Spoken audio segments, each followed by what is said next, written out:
जीअं सिंध क़ौमी महाज शहीद बशीर ख़ान पारां 8 जुलाई ते सिजावल में सिंधु दरिया ते पंजाब जे धाड़े ख़िलाफ़ ऐलानियल रैली जे सिलसिले में बुलड़ी शाह करीम तहलके जो जस्कम सरबराह डॉक्टर नियाज़ कालाणी पुनल सारियो सां गॾु दौरो कयो।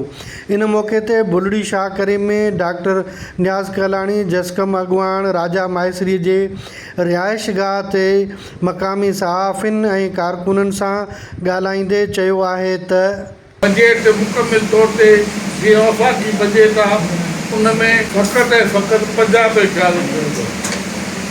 पंजाब ऐं पंजाब सां लाॻापियल माण्हू जेके वाक़िदार अदालतुनि में आहिनि फ़क़ति ऐं फ़क़ति बजट उन्हनि जे लाइ आहे।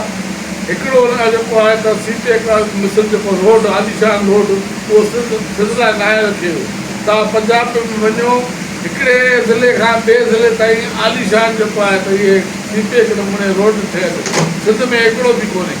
इन करे असां सम्झूं था असां वटि रुगो 30 अरब रुपया रखनि था रोड लाइ, पंजाब भले हिकु ज़िले खां ॿिए ज़िले ताईं 150 रुपया रखनि था पिया। इहो सरासर ढोंग आहे ऐं असां सम्झूं था किथे असेंबली मेंबर उन ॻाल्हि ते वात मां लफ़्ज़ पुछण लाइ तयारु न आहिनि। इन भउ खां इन ॾिजे खां त पता पंजाब नाराज़ थिए ऐं पंजाब नाराज़ थियो त पोइ असांजो इक़्तिदार खसिजी वेंदो। हिननि खे इक़्तिदार प्यारो आहे, सिंध प्यारो।